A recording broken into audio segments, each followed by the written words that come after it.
আসসালামু আলাইকুম viewers, mummy's cook creation and blog চ্যানেলের পক্ষ থেকে চলে আসলাম আজকে নতুন আরও একটি রেসিপি নিয়ে। তো তার জন্য আমি এখানে শুরুতেই প্রথমে 1.5 কাপ পরিমাণ ময়দা নিয়ে নিয়েছি আর দিয়ে দিচ্ছি স্বাদ মতো লবণ।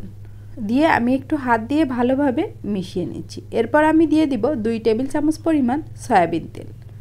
দিয়ে আমি হাত দিয়ে খুব ভালোভাবে তেল এবং ময়দাটাকে মিশিয়ে নিব। দেখুন ঠিক এরকম হবে মিশ্রণটা। মুঠা করলে মুঠার মধ্যে চলে আসবে এবং হাত দিয়ে চাপ দিলে আবার ঝুরঝুরা হয়ে যাবে। এই পর্যায়ে আমি দিয়ে দিচ্ছি পরিমাণ মতো পানি, কিন্তু পানিটা একেবারে দেওয়া যাবে না, বারে বারে দিয়ে ঠিক এভাবে করে মিশিয়ে নিতে হবে।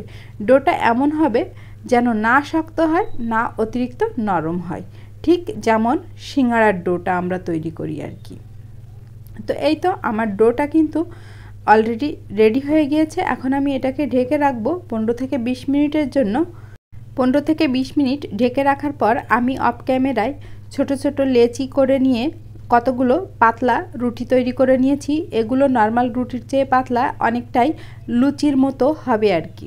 তো তারপর আমি এখানে দুটি বাটির উপর দুটি রুটি রেখে এর উপর 2টা ডিম ভেঙে নিয়ে নিলাম। এরপর দিয়ে দিচ্ছি সামান্য করে বিট লবণ, তারপর দিয়ে দিচ্ছি কিউব করে কেটে রাখা টমেটো কুচি, এখন দিয়ে দিব কাঁচামরিচ কুচি। আর এই উপকরণগুলো কিন্তু আপনারা আপনাদের স্বাদ অনুযায়ী দিবেন।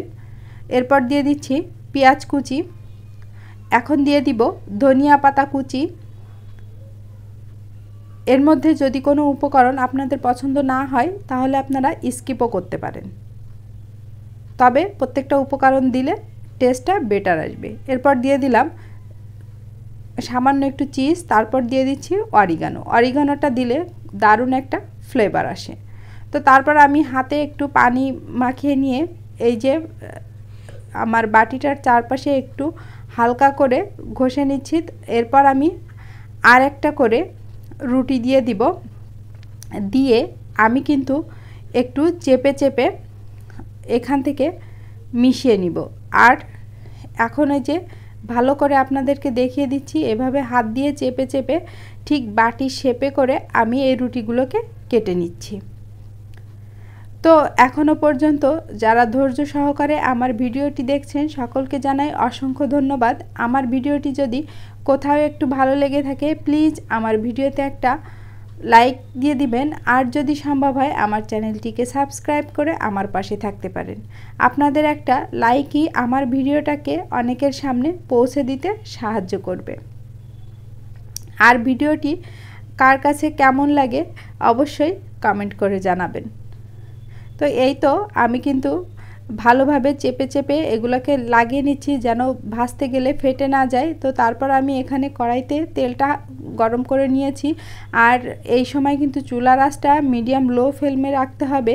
ও তেল অতিরিক্ত গরমও করা যাবে না, তাহলে কিন্তু বাহির থেকে পুড়ে যাবে বা ক্রিস্পি দেখালেও ভেতরে নরম থেকে যাবে। তো দেখুন ঠিক এভাবে করে একটু সময় নিয়ে ব্রাউনি করে ভেজে নিতে হবে। তো আমি একটা উঠিয়ে নিয়েছি, এখন আরও একটা দিয়ে দিচ্ছি। সকাল বিকালের চায়ের আড্ডা কিংবা বাচ্চাদের স্কুলের টিফিনের জন্য এই নাস্তার জুড়ি মেলা ভার। আমার মনে হয় ছোট বড় সকলেই খুব পছন্দ করবে। তো আপনাদের এখন একটু আমি কেটে দেখিয়ে দিচ্ছি ভিতরটা কত সুন্দর হয়েছে, আর বাইরেটা তো ক্রিস্পি, দেখেই বুঝতে পারছেন। তো আজকের মতো আমি আমার ভিডিও এখানেই শেষ করছি। সবাই সুস্থ থাকবেন, ভালো থাকবেন। পরবর্তী ভিডিও দেখার আমন্ত্রণ রইল। আল্লাহ হাফেজ।